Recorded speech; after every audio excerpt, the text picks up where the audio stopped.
दोस्तों, पिछली वीडियो में हमने आपको संख्याओं के टोटल गुणनखंडों की संख्या निकालना सिखाया था। अब इस वीडियो में हम बात करेंगे सम गुणनखंडों की संख्या कैसे निकालते हैं। तो हमारे पास सवाल है 100 के सम गुणनखंड की संख्या क्या होगी। तो हम सबसे पहले जब हमें गुणनखंड की संख्या निकालना होती तो सबसे पहले जो संख्या दी होगी उसके अभाज्य संख्याओं के रूप में फैक्टर निकालेंगे। तो सबसे पहले इसको 2 से काटेंगे, तब ये आएगा 50। एक बार फिर 2 से काटेंगे, फिर ये आएगा 25। अब ये 2 से कटेगा नहीं और 3 से भी नहीं कटेगा। अब इसे 5 से काटेंगे, तब ये आएगा 5।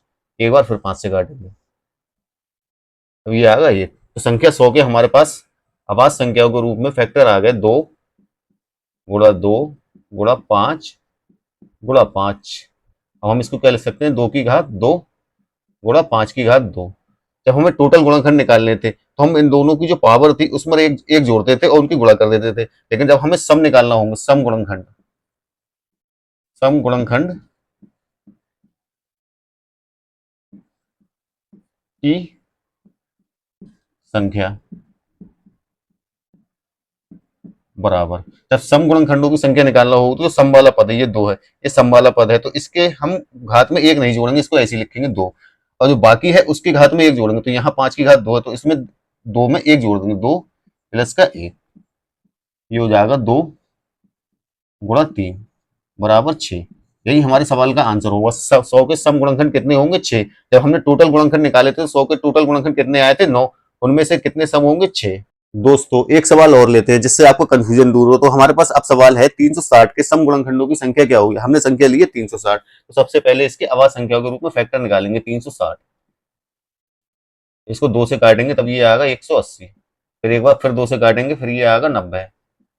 एक बार फिर 2 से काटेंगे तो ये आएगा 45। अब ये 2 से कटेगा नहीं, इसे 3 से काटेंगे, जब इसको 3 से काटेंगे तब ये आएगा 15। फिर एक बार 3 से काटेंगे, तब ये आएगा 5। अब ये 3 से भी नहीं कटेगा तो इसे 5 से काटेंगे, 5 से काटेंगे तब आएगा 1। अब 360 के हमारे पास टोटल गुणनखंड आ गए, टोटल अभाज्य संख्या के रूप में गुणनखंड आ गए 2 गुणा 2 गुणा 2 गुणा 3 गुणा 3 गुणा 5। अब इसे क्या लिख सकते हैं, ये 2 की घात 3 गुणा, इसे क्या लिख सकते हैं, 3 की घात 2 गुणा 5। इस पर कोई घात नहीं तो इसकी घात 1। तो हमें निकालना सम गुणनखंडों की संख्या। तो सम गुणनखंड की संख्या बराबर, अब ये सम अभाज्य फैक्टर है, तो अब हम इसमें इसकी घात में 1 नहीं जोड़ेंगे, इसको ऐसे लिखेंगे। तो इसकी घात कितनी है, 3। अब इनकी घातों में 1 जोड़ेंगे, तो 2 प्लस का 1। इसकी घात कितनी, 1, तो 1 में 1 जोड़ेंगे, 1 प्लस का 1।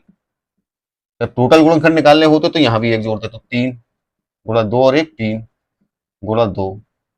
तो ये कितना आ जाएगा, 3 3 9 दूनी 18। तो 360 के सम गुणनखंड कितने होंगे, 18। यही हमारे सवाल का आंसर होगा। साथियों, एक सवाल और लेते हैं, 1000 के सम गुणनखंडों की संख्या क्या होगी। तो जो संख्या दी सबसे पहले उसके अभाज्य संख्या के रूप में फैक्टर निकालेंगे, तो है 1000। इसे 2 से काटेंगे तब आएगा 500।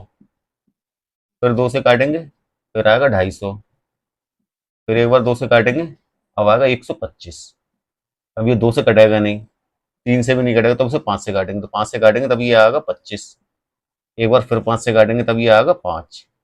और एक बार और 5 से काटेंगे तब आएगा ये 1। तो 1000 के अभाज्य संख्या के रूप में फैक्टर हमारे क्या आ गए, 2 गुणा 2 गुणा 2 गुणा 5 गुणा 5 गुणा 5। इसको क्या लिख सकते हैं हम, 2 की घात 3 गुणा 5 की घात 3। हमें क्या निकालना है, सम गुणनखंडों की संख्या। सम गुणनखंड की संख्या, इसे निकालने के लिए हमने आपको बताया जो भी सम वाला पद होगा, सम वाला पद यहाँ 2 है, तो सम वाले पद की जो घात होगी हम उसमें कुछ नहीं जोड़ेंगे, उसको ऐसे ही लिख देंगे 3 गुणा। अब बाकी जो पद है, अब इसकी घात में 1 जोड़ेंगे, तो 3 प्लस का 1, ये हो जाएगा 3 और 3 और 1 4, तो 3 चौक 12। यही हमारे सवाल का आंसर होगा। 1000 के सम गुणनखंडों की संख्या कितनी होगी, 12।